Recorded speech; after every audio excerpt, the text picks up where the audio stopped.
For all the little boys that play popcorn or football out there that are watching, how does a kid from Lovington, New Mexico, who played football because he loved the game, just wanted a college scholarship so he could play football, how does he become a Hall of Famer?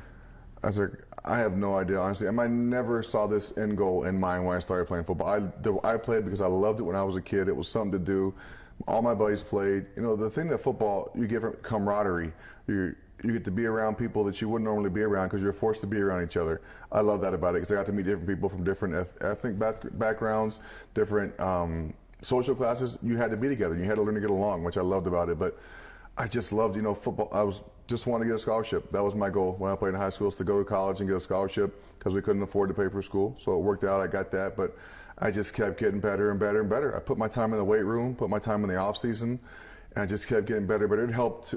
My size helped, obviously, 6'4". Not a lot of guys are born. I wasn't born 6'4", but I grew 6'4".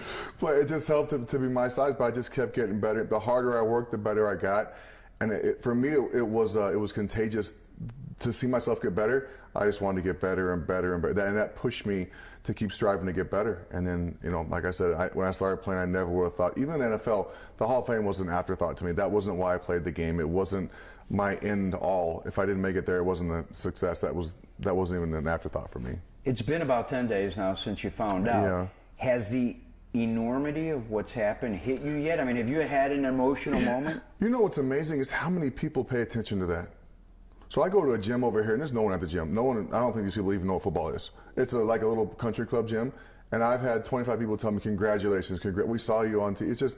It's amazing because the people do watch that, I guess. But it hasn't hit me, if that makes sense, because I haven't. I mean, I was prepared. I try to prepare myself for the bad news or good news, but I don't think you're ever prepared for the good news enough because I was unexpected for me. I just didn't know what to expect. I'm so happy my family was there. I had a couple really good friends there, but I really don't think it's hit me yet. Hopefully it will in August when we're up there giving our speeches, or when I see the other guys start. I get to go last because my last name starts with U. So I'll get to see everyone else's speech, and then I'll get to go. Do people treat you differently? No, it's not. I don't think they should. I don't expect to be treated differently, but no, it's the same. Like I said, my buddies probably treat me worse than they did before. Your buddies are. They're always grinding you. So it's the same for me. It's such a cool. I don't want to say it's like I've got to where I wanted to be, but it's just like, okay, you made it. If that makes any sense at all, because I was a little stressed out that Saturday when it came out. I was like, okay, what's going to happen? And then when you get in, it's like a huge relief. And you don't feel any differently. No, I don't feel differently. It's just you're the same guy. I just don't think about because the only time I thought about the Hall of Fame was when people asked me about it. Leading up to that point, I didn't sit here and like, okay, am I going to get in? That wasn't my goal. I mean, I didn't think about it that often unless I was asked about it, which was a lot, especially leading up to the moments of the announcement. But I just didn't think about it a lot. You know what else I think is cool, Brian, is that, tell me if I'm wrong, I mean, you're the 28th Chicago Bear inducted into the Hall of Fame, the 28th linebacker inducted into the Hall of Fame as well. And what I think is great is 28 inductees into the Hall of Fame. That's more than any other team out there in the NFL. And you played your whole career for this organization. That's what makes me the most proud, I think. Is it's hard to do that this day and age. Guys get traded, they get cut, they get free agency. It's hard to stay with one team. Myself, Ray did it as well, which is really cool in our class as well. It's hard to do that. 13 years with the same organization. Maybe could have went somewhere else there at the end. I'm glad I didn't. I'm glad my desire to play wasn't like it was earlier in my career. But yeah, I'm very proud to say I was a Bear for 13 years, and what a great organization. 28 Hall of Famers. I'll be the 318th person inducted to the Pro Football Hall of Fame. Wow. And 28 of them are Bears. Wow. That's a pretty good percentage right there. It says a lot about this organization. It really does, yep.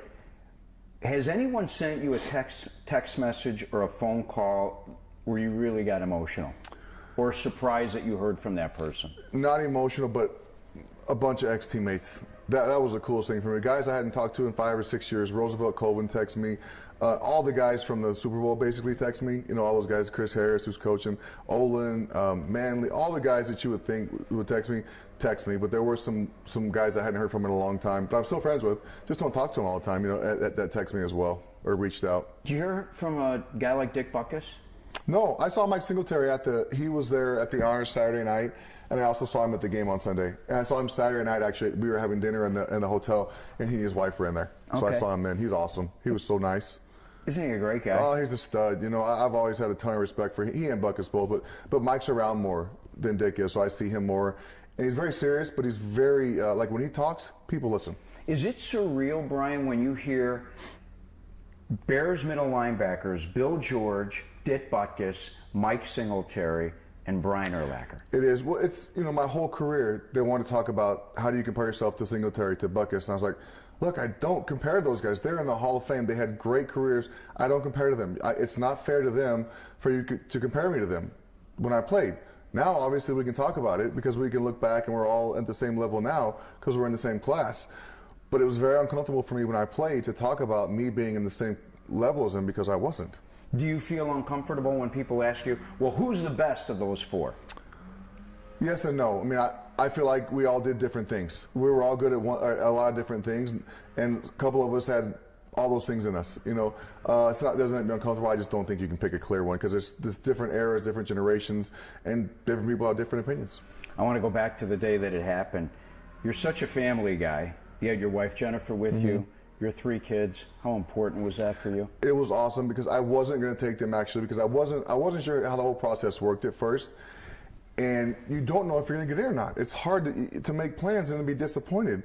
But a good boy friend of mine, Bryce, goes, you got to take your kids. He goes, if you get in and they're not there, you're going to regret it. I go, you're exactly right. So we took them all, and it's not fun going to minus 20 from 75 degrees either. But we went. I'm so happy I did because they got to experience the whole situation with me. And then we went to the honors after that. Right after you find out you go to the honors, they got to meet Antonio Brown, my son Antonio Brown, Jerome Bettis, Alvin Kamara, just all these guys that they watch on. My kids are huge football fans. My 2 youngest ones are. So they got to meet those. I'm nobody, but those guys are cool. So they got to meet them and kind of schmooze with them a little bit. They got pictures of Ray and Randy. It was just really cool for them to be around that, and I'm so glad I took them. I know that your mom would have been in the room with you as well. For sure, yep. How would she have reacted? Because you know her better than anyone. She would have cried for sure, 100%. But she was a crier, so she definitely would have shed some tears. She'd been proud. Did you think of her? Of course, yeah. We on Monday morning we have our orientation for the Hall of Fame class of 2008, which lasts like 6 hours, and we had to get up and give a little, which I didn't know. You had to give a little spiel in front of everybody. I wasn't ready. In front of the other Hall of Famers? In front of the Hall of Famers and everyone in the Hall of Fame committee. David Baker asked us to get up there. I guess you didn't have to, but he goes, just tell us something about yourself. And I talked about my mom when I was up there. Almost got emotional, tried to hold it back.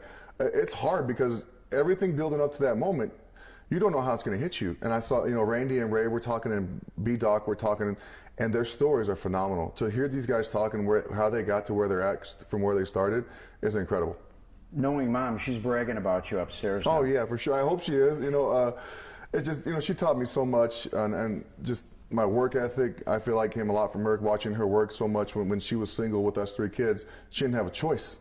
She busted her butt every day so we could go to school, have food, have clothes, and the amazing thing to me, which was, I don't know how she did it, she never missed a game.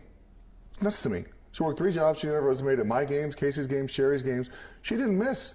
That's incredible to me. It's hard for me to make it to all my kids' games because they're playing at different times. She made it work. Always. Was it inspirational for you when you were playing because you knew Mom was going to be there watching? I honestly, this is bad to say, I didn't care who was in the stands when I played. I didn't care if my family was there. I didn't care if the stands were empty. This is very bad to say, but that's how I viewed it. I loved it when it was loud at home because it may give us an advantage, but I honestly didn't care who came to the games or who didn't go to the games. That's probably bad to say. No. But it's true. I didn't play because people were there cheering me on or because my family was going to be there. I knew they were watching it somewhere. You love the game. I love football. I wasn't playing because, my mom's up there. I better play good. Oh, my dad said I better play great today. My whole family didn't cross my mind. I played because I wanted to win and because I love being out there with my teammates. All right, you're such a humble guy, but I want you to brag a little bit. Why is Brian Urlacher a first ballot Hall of Famer?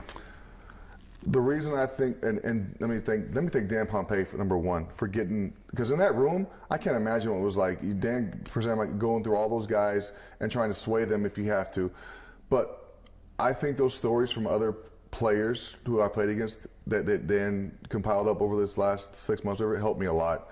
To hear them talk about me and what our battles and what I meant to them and our time on the field spent together was big to me.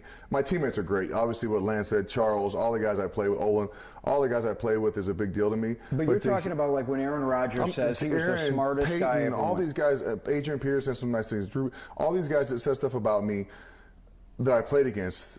And the biggest thing to me was Aaron said, he did it the right way. He was classy on the field, and I could be a dick sometimes. I get that when things weren't going my way. Sometimes I maybe get a little chippy, but for the most part, I felt like I was pretty respectful on the field, not only to my teammates but to other players as well.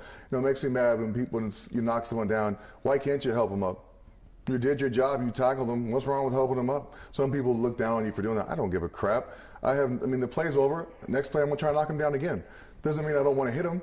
But my job is to tackle him. I did my job. I can help him up. I can go back to huddle. I can do the same thing next play. So I like to think that I did things the right way with, most importantly, my teammates and our locker room, but with the other guys on the field as well, and the opposing teams. I remember being at dinner with you and the guys, Lupe and Casey, one time, and we were talking about the Hall of Fame.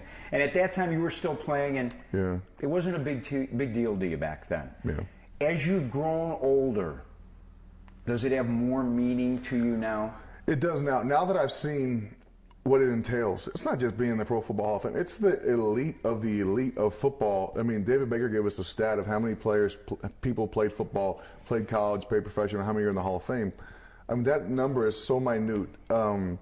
Just to realize how special it is to get in there and not just represent your family, yourself, but that class of people that are in there is pretty awesome. And the Hall of Fame does so much for so many people. It's amazing what they've done. And I didn't realize this till last weekend, how much they've done do for people, not just football players, but for a lot of people as well.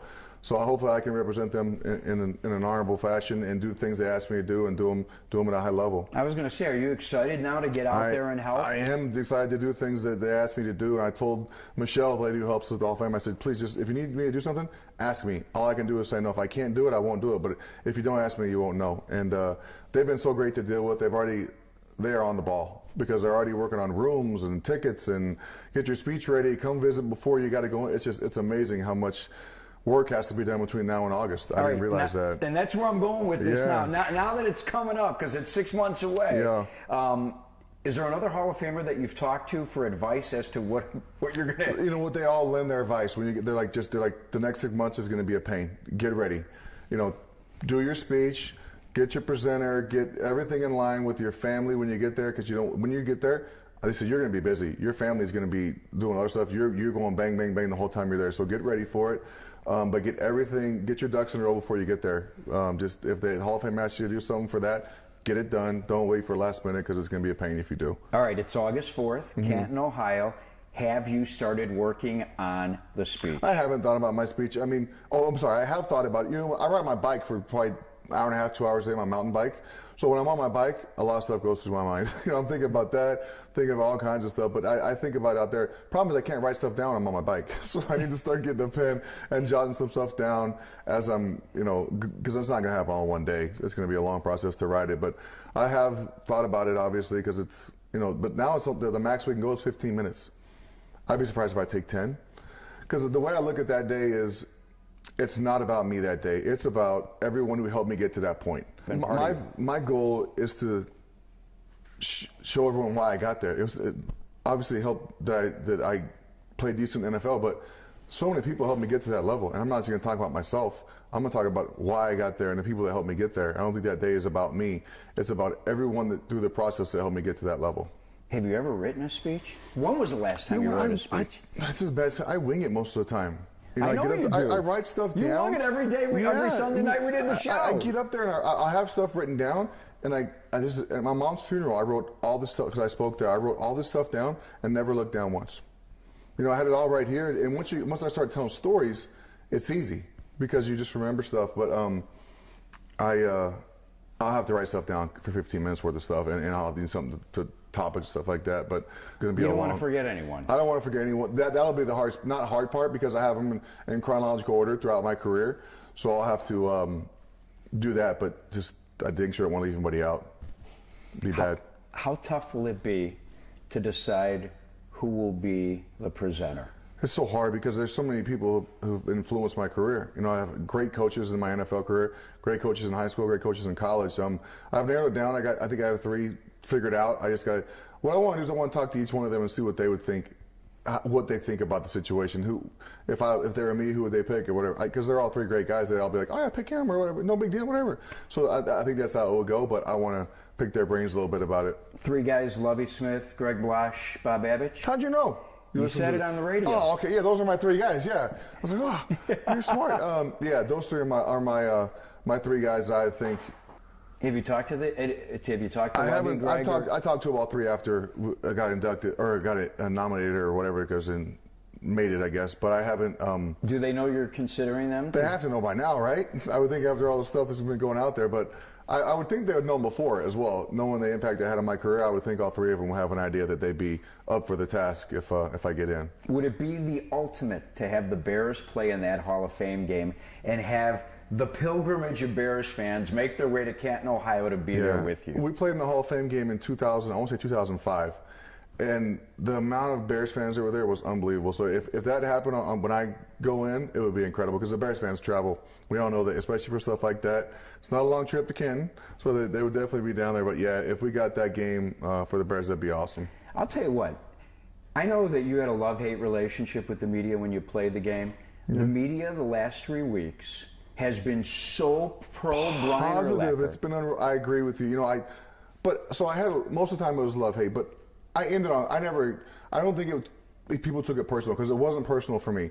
It was things like people said something about my teammates, I'm gonna stand up for them. It was stuff like that, and I always stood up for my guys, and I stood up for myself as well. But I didn't care as much about the stuff said about me as I did about myself or my teammates or my coaches. That made me mad. But to see the outpouring of like just great positive stuff from the media over the last 3 weeks has been incredible. I wasn't in Chicago, so I didn't see it all, but I feel like every day I was getting 3 or 4 articles sent to me from buddies of mine in Chicago, like, check this one out, look at this one. Just, it was so awesome, the positive stuff that was coming out of there. I was blown away. It's still coming out. Every day. I mean, it was awesome. I wish I could see it all, but yeah, it's incredible how great they've been towards me since this started. Have the Bears called you up about having a ceremony for Brian Urlacher? No, I saw George Sunday at the game. I saw George for a minute when I was running. We were going somewhere, and he was in the hallway. I was in the hallway. But he's been great. He called me, texted me. It was awesome. But they've been great. Well, I'm sure we'll get it figured out. I think George realizes right now it's been kind of busy for me. Do you want it to happen? Yeah, I think it'd be great. I would love to go back to watch a game in the fall, not in the winter. Yeah, not in the winter. Make sure it's in September or October. I want to go when it's early in the season when it's still decently warm. All right, how much fun was it? I saw the video of you getting fitted for the bust and for the ring and for the jacket. That orientation, it was awesome. You know, the whole David Baker talked for about an hour and a half. Then we got up and we gave our little spiel to everybody else. And then we went and did the bust. We did the jacket. We did the ring. It's just awesome. You know, I think I had the best measurements for a bust ever, the guy said. What? I'm like, what? Randy was standing there. I go, Randy, the guy just told me I have the best measurements of all time for my bust. He goes, what? What are you talking about? So it was so cool, man. Just you know, because I was looking through his the guy's work he'd done over the years. It's incredible how much those busts look like the guys that they're representing in the Hall of Fame. It's crazy. All right, is the bust going to have hair or not hair? It's bald. That was the question. It's bald. You know, I played bald. There's no doubt it's going to be bald, and it was never a question in my mind. People would always ask me, but it's bald for sure. And I don't think it'd be an issue to make it bald with all the pictures that are out there. Awesome. Right.